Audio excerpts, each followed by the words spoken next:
క్రీస్తునందు ప్రియమైన సహోదరి సహోదరులారా, వచనోత్సవ వేడుకలలో భాగంగా దేవుని వాక్కుని గురించి, బైబిల్ని గురించి ధ్యానించడానికి మనందరం కూడా ఇక్కడికి వచ్చి ఉన్నాం. నేను నా చిన్నప్పటి నుంచి బైబిల్ గురించి ఒక్కసారి నేను మననం చేస్తున్నప్పుడు, ఆలోచిస్తున్నప్పుడు నాకు కొన్ని సంఘటనలు గుర్తొస్తున్నాయి. మొట్టమొదటిగా ఇది నా బైబిలు అని చెప్పుకోవడానికి ఆ రోజుల్లోని మన కథోలిక సంఘము పూర్తి బైబిల్ని తర్జుమా చేయలేదు. తర్జుమా చేసిన బైబిళ్ళు కొంతమంది దగ్గర ఉండేవి. నూతన నిబంధన గుంటూరు మేత్రాసనంకి చెందినటువంటి వారు దానిని తర్జుమా చేశారు. పూర్తి బైబిల్ని పూర్తి చేయడానికి చాలా టైం పట్టింది. మనకి బిషప్ గారుగా ఆ రోజుల్లో ఉన్నటువంటి ఇన్యాసి బిషప్ గారు, ఇగ్నేషియస్ బిషప్ గారు పూర్వ నిబంధనని, పాత నిబంధనని ఆయన తర్జుమా చేశారు, అనగా ట్రాన్స్లేట్ చేశారు. అది వేరేగా ఇది వేరేగా దొరుకుతుండేది. బిషప్గా తయారు చేసినటువంటి ఆ బైబిల్ చాలా పెద్దగా ఉండేది. దానిని చాలామంది తక్కువ మందే కొనుక్కొని ఉంచుకునేవాళ్ళు. నేను చిన్నవాడిని కాబట్టి నాకు ఇంకా బైబిల్ దొరకలేదు. కానీ ఒకరోజు నేను పెదబొడ్డేపల్లిలో చదువుకున్న రోజుల్లోని బిషప్ ఇగ్నేషియస్ అంటే చనిపోయారు, ఇన్నయ్య బిషప్ గారు అండి వాళ్ళు. ఆయన ఫాదర్గా ఉన్నప్పుడు బొడ్డేపల్లిలోని హెడ్ మాస్టర్గా పనిచేస్తుండేవారు. అక్కడ నుండి వారు విశాఖపట్నం వెళ్ళిపోవడం, ఆ తర్వాత వారు బిషప్ గారుగా అవ్వడం, ఆ బైబిల్ మాత్రము అక్కడే ఉండిపోయింది. అది ఎవరు వాడడం లేదు కాబట్టి ఆ బైబిల్ని నాకు ఇచ్చారు అక్కడ ఉన్నటువంటి ఫాదర్ గారు.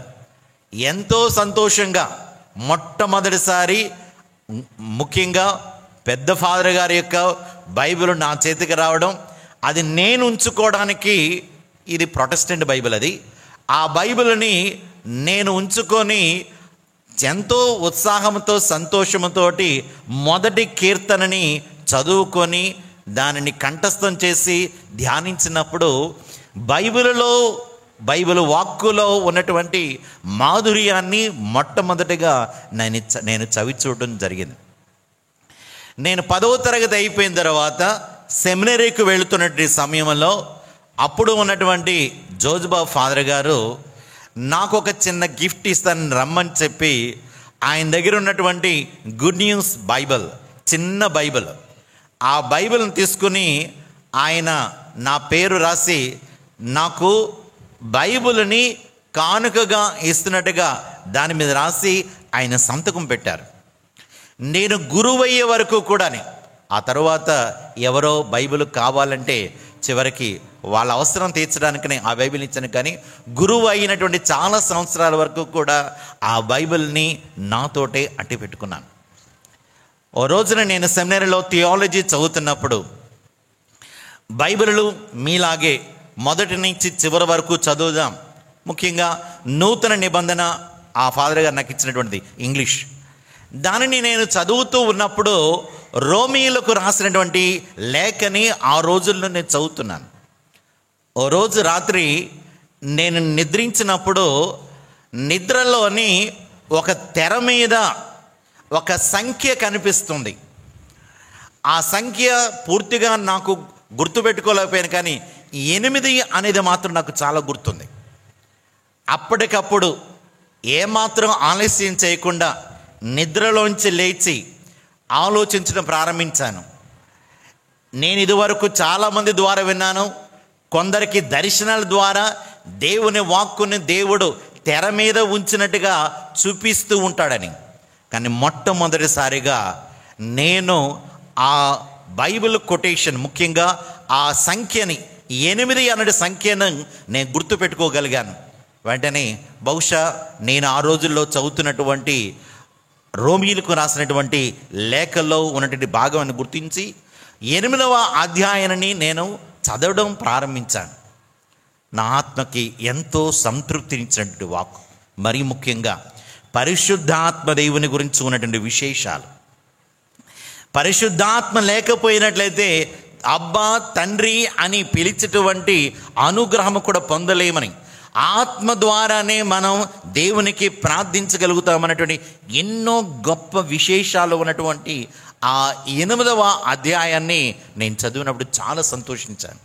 నేను సెమినరీలో ఉన్నప్పుడు ఈ 8వ అధ్యాయం, రోమీలకు రాసిన లేఖ 8వ అధ్యాయం మీదే నేను ప్రత్యేకమైనటువంటి ఆ పేపర్ని నేను రాయడం కూడా జరిగింది.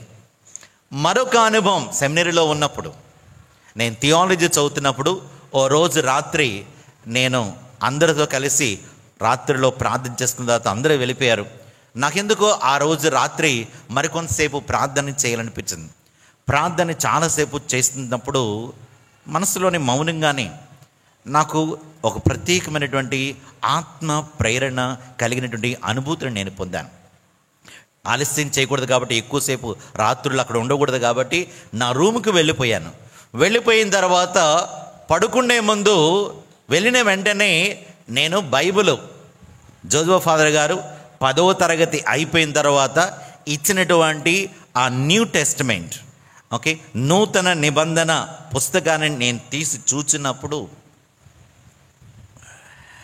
యోహాను శుభవార్త 20వ అధ్యాయం 19వ వచనంలో యేసు ప్రభు తన ప్రియ శిష్యులకి ఆయన దర్శనమిచ్చి మీకు శాంతి కలుగునుగాక అని చెప్పినటువంటి ఆ మాట నేను చదివినప్పుడు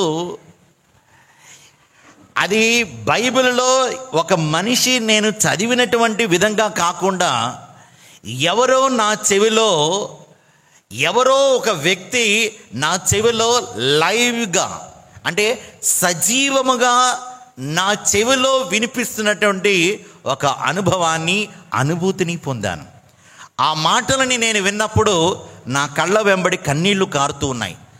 నాకు తెలియకుండానే ఆనందం, మరొక ప్రక్క ఒక తెలియనటువంటి అనుభూతితోటి నాకు నేనుగా ఆ బైబిల్ ముందు మోకరించి మరొకసారి చదివాను. చదివినప్పుడు సేమ్ ఎక్స్పీరియన్స్, అదే అనుభవం. బైబిల్లో చదువుతున్నప్పుడు దేవుని వాక్కు సజీవమైనటువంటిది, చైతన్యవంతమైనటువంటిది అని చెప్పడం విన్నాను. నేను కూడా చెప్పాను, చదివాను. కానీ దేవుని వాక్కు నిజంగానే సజీవమైనది, సజీవమైనటువంటిది అనుభూతి ఇదివరకు నాకు ఎప్పుడు కూడా అంతగా రాలేదు. కానీ ఆ రాత్రి సమయంలో, బహుశా రాత్రి 10 అవుతుందేమో, ఆ సమయంలో ఆ వాక్కును చదివినప్పుడు మరవలేనటువంటి, మరిచిపోలేనటువంటి విధంగా దేవుడు నాకు ప్రత్యేకమైనటువంటి వాక్కు సజీవమైనటువంటిది. ఇది కేవలము ఒక నోవెల్ కాదు, ఇది ఏదో ఒక కథ కాదు, ఇది ఏదో ఎవరో రాసినటువంటి కొన్ని అక్షరాలు కాదు. దేవుని ఆత్మ చేత లిఖించబడినటువంటి, పరిశుద్ధాత్మ శక్తి చేత ఇప్పటికీ కూడా ప్రతి అక్షరం, వాక్కు అయినటువంటి దేవుడు నిజంగానే సజీవుడుగా ఆయన బైబిలు గ్రంథములో ఉండి ఇప్పటికీ కూడా నీతోటి నాతోటి ఇప్పటికీ కూడా ఆయన మాట్లాడుతున్నారంటే ఓ ప్రత్యేక అనుభూతిని నేను పొంది ఉన్నాను. ప్రియమైన సహోదరి సహోదరులారా, తప్పనిసరిగా మీలో చాలామందికి ఈ రకమైన అనుభూతి ఉంటుందని నేను నమ్ముతున్నాను. మొట్టమొదటిసారిగా నేను ఆ అనుభూతి పొందినప్పుడు నాలో వచ్చిన ఒక ప్రార్థన, ఏ రకమైన స్వార్థం లేకుండా నేను చేసిన ప్రార్థన, లేదా నా మనసులో దేవుడు నా చేత చేయించిన ప్రార్థన ఏంటంటే, దేవా ఇదే అనుభవాన్ని నా తోటి బ్రదర్లందరికీ ఇవ్వి, నా గురువులందరికీ కూడా ఇవ్వండి. ప్రతి క్రైస్తవ బిడ్డకి కూడా ఈ సజీవమైనటువంటి అనుభూతిని, అనుభవాన్ని దేవా ఇవ్వండి. తద్వారా ప్రతి ఒక్కరూ కూడా నీవు నిజమైనటువంటి దేవుడు అని, బైబిల్ ఇది పొడి పొడి మాటలు కాదు, ఇది ఐడియాస్ కాదు, ఇదేదో కొన్ని గాలితో ఉన్నటువంటి విషయాలు కాదు, అవి నిజమైనటువంటి సజీవుడైనటువంటి దేవుని యొక్క సజీవమైనటువంటి వాక్కులని ప్రతి ఒక్కరు కూడా విశ్వసిస్తారు. విశ్వసించిన దానిని అదే నమ్మకముతో, అదే కన్విక్షన్స్ తోటి ప్రతి ఒక్కరికి కూడా చాటుతారు. కాబట్టి నాకు నీవిచ్చిన అనుభూతిని ప్రభువ ప్రతి ఒక్కరికి కూడా, క్రైస్తవ బిడ్డలందరికీ కూడా ఇవ్వండి నేను ప్రార్థన చేసినట్టు ఆ సమయాన్ని నేను ఎప్పుడు కూడా మర్చిపోలేను. ప్రియమైన దేవుని బిడ్డలారా, మొట్టమొదటిగా మిమ్మల్ని అందరినీ కూడా నేను అభినందిస్తూ ఉన్నాను.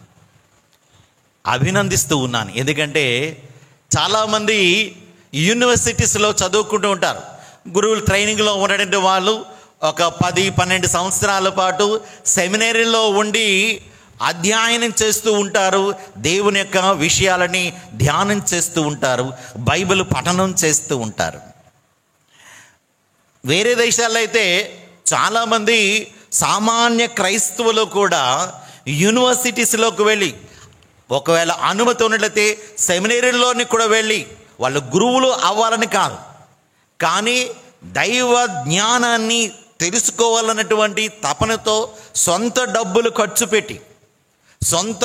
ఖర్చు పెట్టి తమ యొక్క సమయాన్ని కేటాయించి, కొంతమంది అయితే జాబులని కొంతకాలం లీవ్ పెట్టి వెళ్ళి ఆ బైబిల్ పఠనాన్ని లేకుంటే బైబిల్ ధ్యానాన్ని, బైబిల్ జ్ఞానాన్ని వారు పొందుతూ ఉంటారు.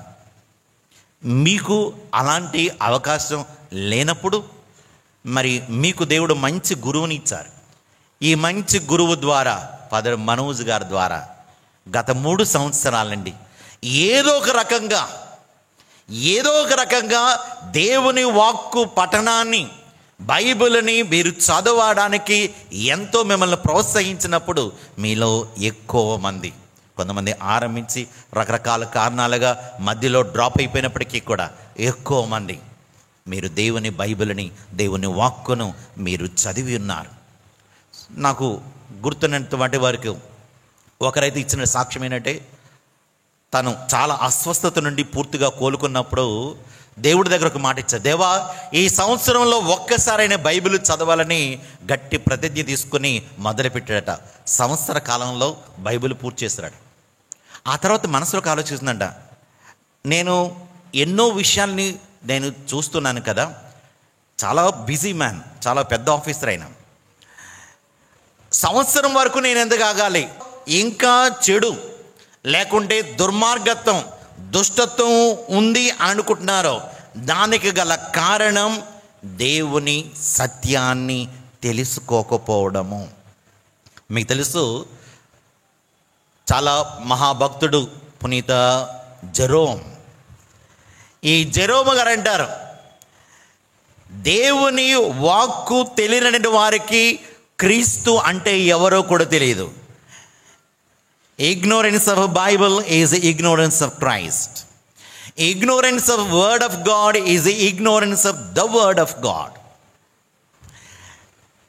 బైబిల్ చదవనటువంటి వాళ్ళు, బైబిల్ జ్ఞానము లేనటువంటి వాళ్ళకి క్రీస్తు అంటే ఎవరో కూడా తెలియదు. వాళ్ళు బయట వాళ్ళ గురించి ఎక్కువ ఆలోచిస్తుంటాం, కానీ మనం కూడా యేసుప్రభు అంటే తెలుసు అనుకుంటుంటాం, కానీ నీవు బైబిల్ చదవకుండా, దేవుని వాక్కును చదవకుండా నువ్వు ఉన్నావంటే క్రీస్తు నీకింకా అర్థం కాలేదు. దేవుని వాక్కుని చదివే కొలది కూడా క్రీస్తు యొక్క మర్మాలని ఇంకా మనకి లోతుకి వెళుతూ ఉంటాము. క్రిజోస్టమ్ అనేటువంటి ఓ భక్తుడు అంటారు, బైబిల్ జ్ఞానం అనేటువంటిది, దేవుని వాక్కు అనేటువంటిది అడుగు లేనటువంటి, క్రింద భాగం లేనటువంటి లోతైనటువంటి బావి లేకుంటే నుయ్యి. సాధారణంగా మన నుయ్యిలో కొంచెం లోతుకు వెళ్తే కింద మట్టి తగులుతూ ఉంటుంది, బురద తగులుతూ ఉంటుంది, అంటే అడుగు ఉంది.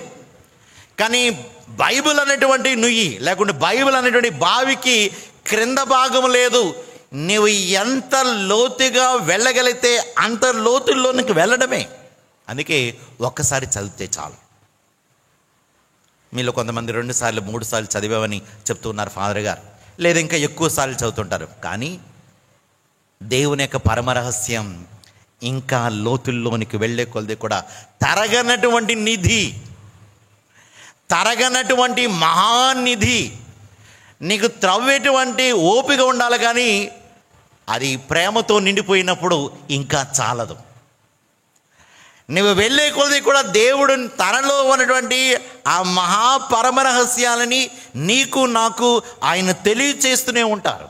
అందుకని ఈ రోజుతో అయిపోయేది కాదు, ఒక సంవత్సరంతో అయిపోయేది కాదు, 2-3 సార్లు చదివితే అయిపోయేది కాదు. అందుకే మహాభక్తులు ఈ సత్యాన్ని గ్రహించారు కాబట్టి అనేకమైనటువంటి ఉపయోగములు దేవుని వాక్కు ద్వారా ఉన్నాయని చెప్తున్నారు. ఈరోజు భక్తుడు పౌలు గారు చెప్తున్నటువంటి విషయాల్లో, బాల్యము నుండే నీవు పవిత్ర లేఖనములందు బోధింపబడితివి. ఎంత అదృష్టం అండి, ఎంత అదృష్టం అండి. తిమోతి గారికి పౌలు గారు ఖచ్చితంగా చెప్తున్నారు, నీ చిన్నప్పటి నుండే దేవుని వాక్కు, దేవుని లేఖనములందు నీవు బోధించబడ్డావు. ఇక్కడ చిన్నపిల్లడు అదృష్టవంతుడు. ఏ తల్లిదండ్రులైతే పిల్లలకి ఈ దేవుని వాక్కును గోరి ముద్దల్లాగా చిన్నప్పుడు ఒకేసారి తినలేరు, అమ్మ చిన్న చిన్న గోరు ముద్దలు తినిపిస్తూ ఉంటుంది. ఆ విధంగా ఎవరెవరైతే పిల్లలకి పోషిస్తున్నారో, పిల్లలని దేవుని వాక్కు చేత పోషిస్తున్నారో వాళ్ళ అదృష్టవంతులు.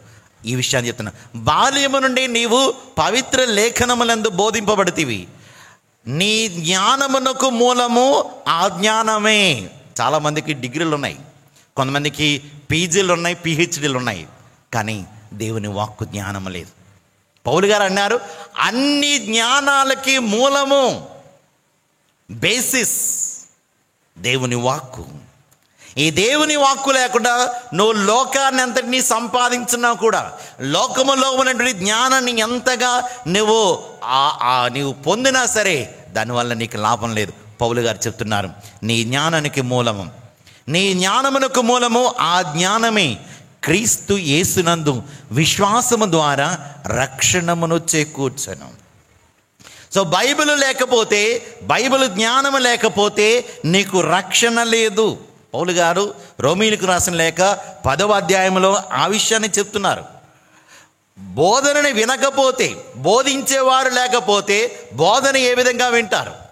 బోధించకపోతే విశ్వాసం ఏ విధంగా వస్తుంది? విశ్వాసం లేకపోయినట్లయితే ఏ విధంగా ప్రార్థిస్తావు? ప్రార్థించకపోతే ఏ విధంగా రక్షణ ఉంటుంది? చూడండి, ఒకదానికొకటి లింక్స్ ఉన్నాయి.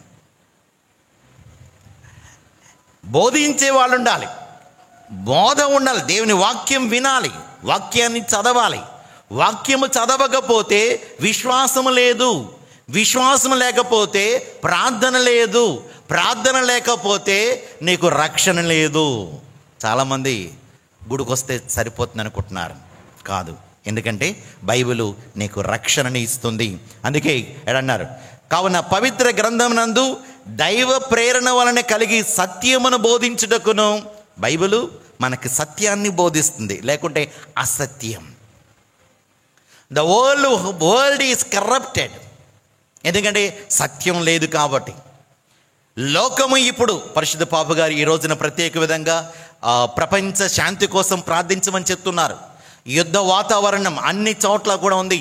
అందుకని పరిశుద్ధ పాప గారు ఉపవాసముతోటి, ప్రార్థనతోటి, దయచేసి తల్లి మరియతో కలిపి మీరు కూడా దేవుణ్ణి ప్రార్థించండి అని చెప్తూ ఉన్నారు. అసత్యము ఉన్నంత వరకు అశాంతి ఉంటుంది. క్రీస్తుని గురించిన సత్యం తెలుసుకునే వరకు కూడా మీ కుటుంబాలలో కూడా అశాంతి ఉంటుంది. దీనికి పౌలు గారు ఇంకా ముందు చెప్తున్నారు, దోషమును ఖండించుటకును. బైబిల్ ధ్యానం చేయకపోతే నీ దోషాలు నీకు కనిపించు. ఒకవేళ ఎవరైనా చెప్పినా సరే నువ్వు వినిపించుకో, వాళ్ళ మీద నేరం మోపుతావు, వాళ్ళని నువ్వు తృణీకరిస్తావు. దేవుని వాక్యం చదివినప్పుడు నీ దోషాలని తప్పనిసరిగా ఎత్తు చూపిస్తుంది. తప్పులు సరిదిద్దుటకును. బైబిల్ చేసేటువంటి గొప్ప కార్యములు తప్పులు సరిచేస్తుంది. నీతి యందు నడిపించుటకును ఉపయోగపడును. సో ఎవరెవరైతే బైబిల్ ధ్యానం చేయట్లేదో, బైబిల్ వినడం లేదో, కొంతమంది దేవాలయానికి వస్తారు కానీ అవుట్ స్టాండింగ్ క్రిస్టియన్స్ బయటే ఉండిపోతూ ఉంటారు. సైతానుడు వారి లోనికి రానివ్వకుండా దేవుని వాక్కు వాళ్ళ చెవిలో పడకుండా, వాళ్ళ హృదయంలో ముద్రించబడకుండా. ఓ భక్తుడు అంటారు, నీకు నచ్చింది నువ్వు చదివి నువ్వు విశ్వసిస్తున్నట్లయితే, నచ్చని దానిని నువ్వు విశ్వసించట్లేదంటే నీకు అసలు విశ్వాసం లేదు. కొంతమంది వెరీ సెలెక్టివ్, అంటే నీకు నచ్చినటువంటి వాటిలో కొన్నిటిని మాత్రమే చదివి ఇది ఓకే అనుకుని నువ్వు కొన్నిటిని నమ్ముతుంటావు.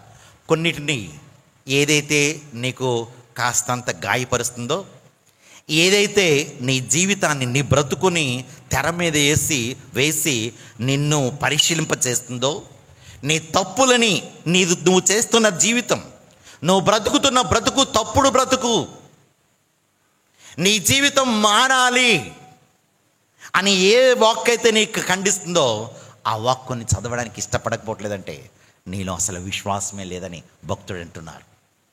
సో ఇదొక బైబిల్ అనేటిది ఒక స్కాన్ లాంటిది, స్కానింగ్. బైబిల్ అనేటువంటిది, దేవుని వాక్కు అనేటువంటిది ఒక అద్దము లాంటిది. ఎవరైనా సరే నిన్ను వేరే విధంగా చూడొచ్చేమో, కానీ బైబిల్ మాత్రం ఉన్నది ఉన్నట్టుగా నీ బ్రతుకుని మొత్తాన్ని స్కాన్ చేసి చూపిస్తుంటుంది.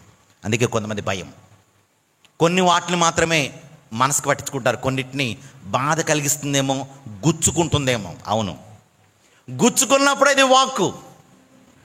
నీకు నొప్పి కలిగినప్పుడే, ఆపరేషన్ చేసినప్పుడు నొప్పి ఉంటుంది, కొద్ది సమయానికి మాత్రం ఆపరేషన్ అయ్యే వరకు మత్తు ఇస్తారు, కానీ మత్తు వదిలిన తర్వాత నొప్పి ఉంటుంది. కానీ నొప్పి ఉంటుంది కదా అని సర్జరీ చేయకపోతే, ఆపరేషన్ చేయకపోతే నీకు నష్టం, నీ జీవితానికి, నీ ఆరోగ్యానికి నష్టం. అదేవిధంగా దేవుని వాక్కు కూడా నీకు సరిచేస్తుంది.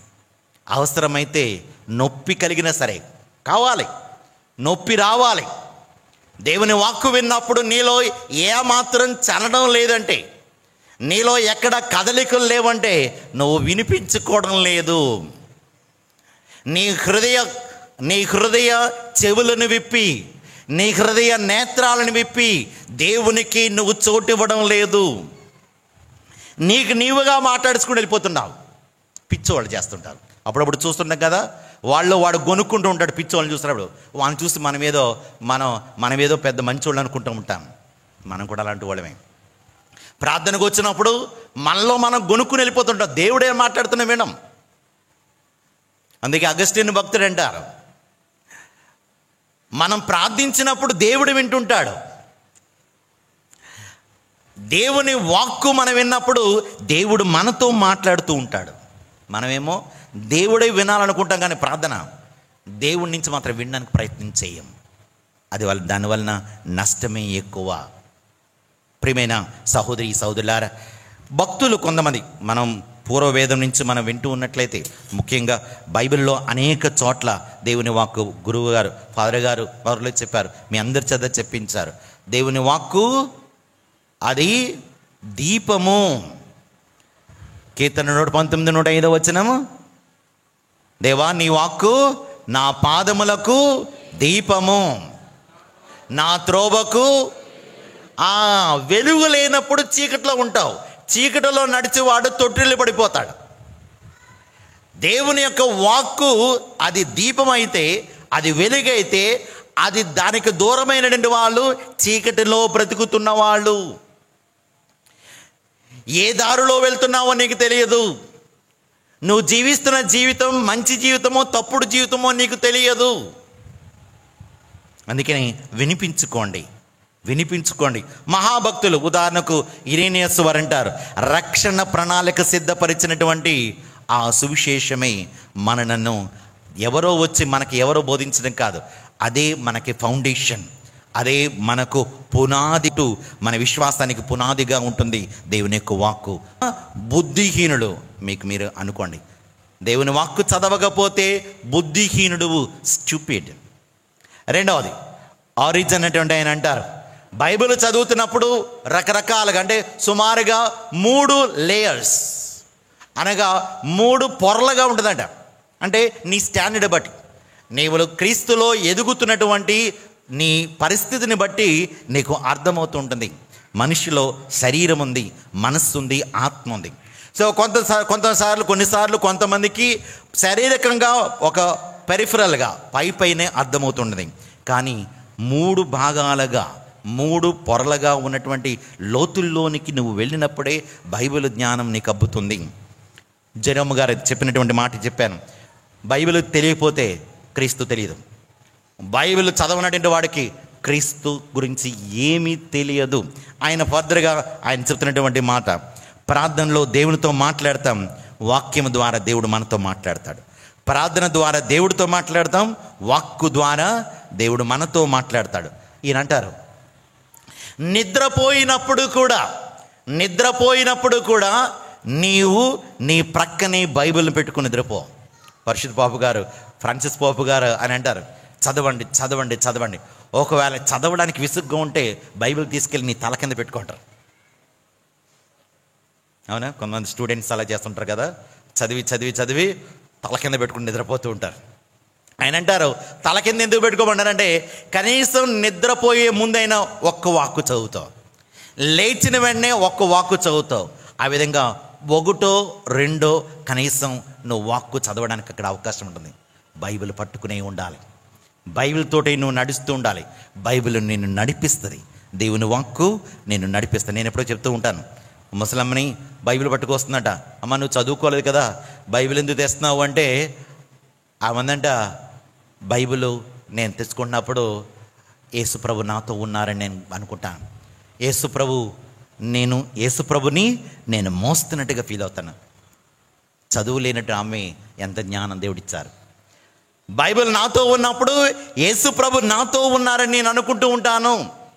బైబిల్ నా చేతితో నేను మోస్తున్నప్పుడు ఎవరిని మోస్తున్నాను? అంతోని వారి చేతుల్లోని బైబిల్ ఉంటుంది. ఆ బైబిల్ మీద ఎవరుంటారు? అది ఒట్టి ఖాళీ పుస్తకం కాదు, అది ఏవో నల్లదా అక్షరాలు ఉన్నటువంటి అక్షరాలు కాదవి, సజీవమైనటి వాక్కు. కాబట్టి స్వయంగా దేవుడు అందులో ఉన్నారని మనం అర్థం చేసుకోవడానికి ప్రయత్నం చేద్దాం. ఇక చాలామంది భక్తులు, ఉదాహరణకు అంబృస్వర్ అంటారు, దేవుని వాక్కు అగ్ని, దహించే అగ్ని, చల్లారిపోయినటువంటి నిప్పు కాదు, చల్లబడిపోయిన నిప్పు కాదు, అది దహించేటువంటి అగ్ని. లౌకికమైనటువంటిది, ప్రాపంచకమైనటువంటిది, సైతాను సంబంధించినటువంటి వాటినన్నింటినీ కూడా అది కాల్చివేస్తుంది, అది నశింపచేస్తుంది. వాక్కుకి ఆ శక్తి ఉంది. ఎవరైతే దేవుని వాక్కును పట్టుకుని ఉంటారో వారు పొందేటువంటి గొప్ప మేలులు అని చెప్పవచ్చు. ఇంకా ప్రియమైన సహోదరి సహోదరులారా, జాన్ క్రిసోస్టమ్ అనేటువంటి భక్తుడు చెప్పినట్టు ఒక 2-3 విషయాల్ని మేము ముందు ఉంచుతాను. తర్వాత మరియ తల్లి కూడా ఏ విధంగా వాక్కు పట్ల ఆమె శ్రద్ధ చూపించారో చెప్పి నేను ముగిస్తాను. భక్తుడు పునీత క్రిసోస్టమ్ అనగానే గోల్డెన్ మౌత్, మామూలు అందరూ అంటాం బంగారం అంటాం, అంటే నీకు నచ్చితే, లేకుంటే బంగారమ్మ అంటావు కదా. నచ్చితే బంగారం అంటే నా బంగారం అంటావు, నచ్చకపోతే ఒరే బంగారం అంటే బంగారమ్మ అంటావు. దేవుని యొక్క వాక్కు చేత తన నోటితోటి నింపుకొని ఈ వాక్కుని ప్రకటించారు కాబట్టి ఆయన్ని జాన్ క్రిసోస్టమ్ అంటేనే బంగారం. వాక్కు చదివినటువంటి వాళ్ళందరూ మీ నోరు బంగారంగాను, మీ నోరు బంగారంగాను. అవును, వాక్కు చదివినప్పుడల్లా కూడా మీ నోరేమవుతుంది? లేకుంటే బొగ్గు అవుతుంది, బొగ్గుగా ఉండాలా, బంగారంగా ఉండాలి మన నోరు. సో ఈ మహాభక్తుడు చెప్పినటువంటి మాటలు ఆయన అంటారు, మీకు తెలుసు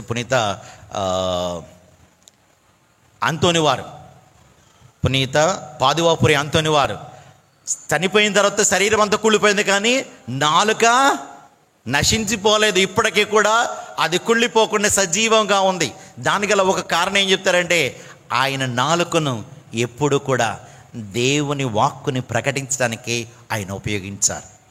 అందుకే డొమినిక్ అనేటువంటి మహాభక్తుడు ఆయన అంటారు, మాట్లాడితే దేవుని వాక్కు గురించి మాట్లాడు, లేదా దేవుడితో మాట్లాడితే దేవుడితో మాట్లాడు, లేదా దేవుడి గురించి అంటే దేవుని వాక్కును మాత్రమే మాట్లాడు. అప్పుడు నీది గోల్డెన్ టంగ్ అవుతుంది. గోల్డెన్ మౌత్, గోల్డెన్ టంగ్ దేవుడు వాక్కు ద్వారా దేవుడు మనకి ఇస్తున్నారు. ఈ మహాభక్తుడు చెప్పినటువంటిది లేఖనం అనగా దేవుని వాక్యాన్ని చదవడం ద్వారా మనం పవిత్రపరచబడతాం. గురువు సువిశేషాన్ని చదివిన తర్వాత సువిశేష బోధన ద్వారా మన పాపములు క్షమించబడినవిగాక. అంటే వాక్కును చదివినప్పుడల్లా కూడా మనం శుద్ధి అవుతున్నాము, మనం పవిత్రపరచబడుతున్నాం. ఈయన అంటున్నారు, లేఖనములు నిధి మరియు దాన్ని నిర్లక్ష్యం చేయడం వలన హాని కలుగుతుంది. వార్నింగ్ ఇది. వాక్కు చదవడం, వాక్కు అనేటువంటి మహానిధి. ఈ నిధిని నువ్వు నిర్లక్ష్యం చేస్తే, వాక్కు అనేటువంటి నిధిని, వాక్యం అనేటువంటి నిధిని నువ్వు నిర్లక్ష్యం చేస్తే చాలా ప్రమాదం సుమా, చాలా హాని జరుగుతుందని ఆయన మనకి చెప్తూ ఉన్నారు. అన్ని చెడుగులకు కారణం లేఖనాలని తెలుసుకోకపోవడమే. దేవుని నీలో జరిగేటువంటి, ప్రపంచంలో జరిగేటువంటి చెడు అంతటికి గల కారణం దేవుని జ్ఞానము లేకపోవడమే, వాక్య జ్ఞానము లేకపోవడమే. మనం ఆయుధాలు లేకుండా యుద్ధానికి వెళ్తాం, మరియు మనం ఎలా సురక్షితంగా బయటపడతాం? ఉదాహరణకు యుద్ధం జరుగుతున్నప్పుడు మన సైన్యము ఆయుధాలు ధరించి వాళ్ళు వెళ్తారు. ఆయుధం లేకుండా వెళ్తే, నిరాయుధులను చేసినట్లయితే వాళ్ళు తేలికగా శత్రువు చేత ఓడింపబడతారు. అదేవిధంగా దేవుని వాక్కు అనేటువంటిది ఆయుధం. ఆయుధం లేకుండా నువ్వు క్రైస్తవ జీవితం జీవించడం అసంభవం. అది సాధ్యం కాదు, అసాధ్యము. ఎవరెవరైతే సైతాను మీద గెలవాలనుకుంటున్నారో, సైతాను యొక్క కుయుక్తుల నుండి బయటపడాలనుకుంటున్నారో, వాక్యం అనేటి ఖడ్గమను, వాక్యం అనేటువంటి ఆయుధమును ధరించాలని ఈ క్రిసోస్టం అనేటువంటి మహాభక్తుడు మనకి తెలియచేస్తూ ఉన్నారు.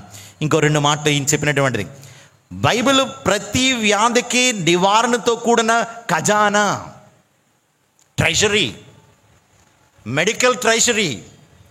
ఎన్ని రకాలంటే ముఖ్యంగా ఆత్మ సంబంధమైనటువంటి రోగాలని అన్నిటినీ కూడా నివారించేటువంటి ఖజానా దేవుని యొక్క వాక్కని పునీత క్రిసోస్టం గారు అంటున్నారు. చివరిగా ఆయన చెప్తున్నారు, లేఖనాల జ్ఞానం మన కష్టాలను భరించడానికి వీలు కలిగిస్తుంది. ఒకటి, కష్టాల్లో ఉన్నప్పుడు మనల్ని ఓదారుస్తుంది. రెండవదిగా ఆయన చెప్తున్న విధంగా కష్టాలని భరించడానికి, లేకుంటే నిరాశ నిస్పృహలు వస్తాయి. నిరాశ నిస్పృహల వలన నీ జీవితం శిథిలమైపోకుండా, పతనమైపోకుండా ఉండాలి అంటే వాక్య నిధిని దేవుడు నీకు అతి తేలిగ్గా ఇచ్చారు. పూర్వం బైబిల్ దొరికేవి కాదు. నేను చెప్పాను కదా, నా చిన్నప్పుడే అందరి చేతుల్లో బైబిల్ లేవు, ఎందుకంటే అప్పటికి ఇంకా ప్రింట్ చేయలేదు. ఈ రోజున దేవుని యొక్క మహాకృపను బట్టి మన కథోలిక సంఘం అనేక సార్లు ఈ బైబిల్ని అయిపోయినాయి అని చెప్పగానే మరలా ప్రింట్ చేస్తూనే ఉన్నారు. అనేక ఎడిషన్స్ వస్తూనే ఉన్నాయి. నీకంటూ సొంత బైబిల్ ఉండాలి. వేరే బట్టలు వేసుకోకదా, వేరే వాళ్ళ బట్టలు వేసుకో కదా. పిల్లలందరూ కలిసి ఒకే జత ఉంటుందా? లేదు కదా. భార్యాభర్తలు కూడా వేరే వేరే బట్టలు వేసుకుంటున్నారు కదా. అన్నదమ్ములు అక్క చెల్లెలు కూడా వేరే వేరే డ్రెస్సులు కుట్టించుకుంటున్నారు కదా. ప్రతి ఒక్కరికి కూడా దేవుని వాక్కు బైబిల్ ఉండాలి, అందరూ చదవాలి. అందరి దగ్గర ఈ ట్రెషర్, ఈ నిధి, ఈ ఖజానా తప్పనిసరిగా మన అందరిలో ఉండాలి. చివరిగా తల్లి మరియ మాత గురించి కొన్ని మాటలు. ఈ రోజున మరియ రాజ్ఞి, మరియ రాణి అనే పండుగను కొనియాడుతూ ఉంటాం. మహిమ దేవరహస్యాల్లో 5వ దేవరహస్యం ఏంటి? దేవమాత పరలోక భూలోక రాజ్ఞిగా స్థాపించబడడం. సరిగ్గా వారం రోజుల కిందట ఆగస్టు 15 ఏ పండుగ చేసుకున్నాం? మోక్షారోపణ పండుగ. ఈ వారం రోజుల తర్వాత శ్రీ సభ మరియ తల్లిని మన రాజ్ఞిగా దేవుడు చేశారంటే విశ్వాసాన్ని ప్రకటించి అందరూ కూడా విశ్వాసంగా, విశ్వాస పరమరహస్యంగా, ఎందుకంటే మహిమ దేవరహస్యాలు అంటున్నాం. ఏదో కొన్ని జరిగిన సంఘటనలు చెప్పట్లేదు, దాన్ని పరమరహస్యం. మరియ తల్లి దేవుని వాక్కుని ఆమె ధరించి ఉన్నారు. అందుకే లూకా శుభవార్త 1వ అధ్యాయం 45వ వచనంలో ఎలిజబెతమ్మ ఏమంటున్నారు? దేవుని వాక్కులు నెరవేరునని విశ్వసించిన నీవు ఎంత ధన్యురాలవు. దేవుని వాక్కుని ఆమె వినిపించుకున్నారు, విన్నారు. ఆ వాగ్దానం, ఆ దేవుని ప్రమాణాలు నెరవేరుతాయని విశ్వసించి ఉన్నారు. దేవుని వాక్కుతో అంత గాఢంగా ముడిపడిన జీవితం తల్లి మరియ మాతది.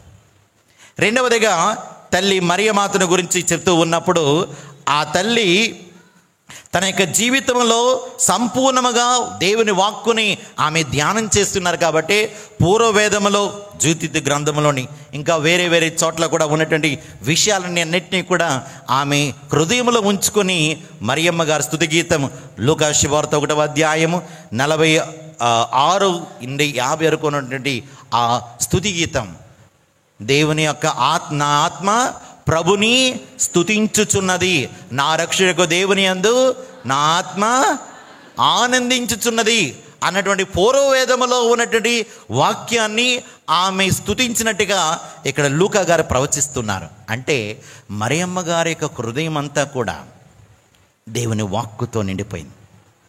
నాకు తెలుసు రెండు ఉన్నాయి. ఒకటి యేసు తిరు హృదయం, ఇక్కడ యేసు ప్రభు యొక్క యేసు తిరు హృదయం.